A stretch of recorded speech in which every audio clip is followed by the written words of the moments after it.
Assalamualaikum warahmatullahi wabarakatuh. Perkenalkan, nama saya Andita Nabila Istri dari kelas 4 kelompok 4. Hari ini akan menjelaskan learning journal tentang agenda 1 di hari kedua. Metode pembelajaran kali ini tentu saja menggunakan diskusi aktif sehingga kita bisa memahami lebih lanjut tentang materi yang akan dibawakan, yaitu isu-isu kontemporer serta penanganan konflik kepentingan. Dimulai dari tema pertama, yaitu analisis isu kontemporer. Kita ada beberapa tahapan analisis isu kontemporer atau isu-isu yang sedang hangat diperbincangkan di masyarakat saat ini ataupun yang terbaru ya. Kita mulai dengan tahapan identifikasi dan deskripsi isu, yaitu mengenali serta menjelaskan permasalahan secara jelas dan terstruktur.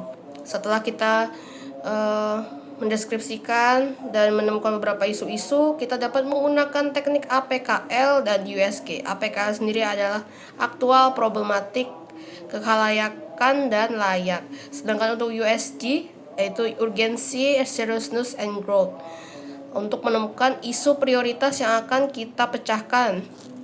Lanjut ke tahap analisis masalah lebih mendalam, kita dapat menggunakan 3 metode, yaitu dari fishbone diagram, habis itu ada mind mapping, dan terakhir adalah SWOT. Setelah akar penyebab masalah ditemukan, kita dapat menentukan alternatif penyelesaian atas isu yang telah kita angkat menggunakan metode alternatif dari McNamara. Lanjut ke tema kedua, yaitu penanganan konflik kepentingan. Perlu diketahui, konflik kepentingan bisa banyak terjadi di lingkungan pemerintahan ataupun di masyarakat sekitar, tapi kebanyakan memang terjadi di lingkungan yang ada penyalahgunaan wewenang. Biasanya didasari oleh kepentingan diri sendiri dibandingkan kepentingan organisasi atau bersama, di mana konflik kepentingan dapat menjadi bibit dari KKN atau korupsi, kolusi, dan nepotisme yang dapat merugikan pemerintahan maupun masyarakat. Untuk pengelolaan konflik kepentingan di lingkungan kerja, kita dapat melakukan beberapa hal seperti pencegahan, yaitu mengenali potensi konflik sejak awal serta dampaknya terhadap keputusan yang akan kita lakukan. Kemudian ada transparansi, memastikan setiap tindakan atau keputusan diambil tidak menimbulkan konflik, dapat dipertanggungjawabkan secara terbuka. Yang ketiga, akuntabilitas, menjaga agar setiap kebijakan atau keputusan diambil, keputusan tersebut tidak dipengaruhi oleh kepentingan pribadi.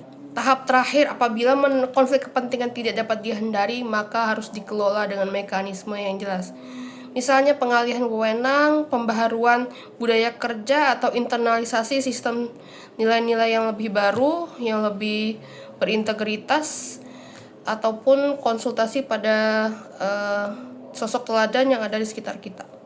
Secara keseluruhan, pembelajaran hari ini memberikan pemahaman mendalam tentang cara menganalisis isu-isu di lingkungan sekitar serta mengelola konflik kepentingan secara profesional.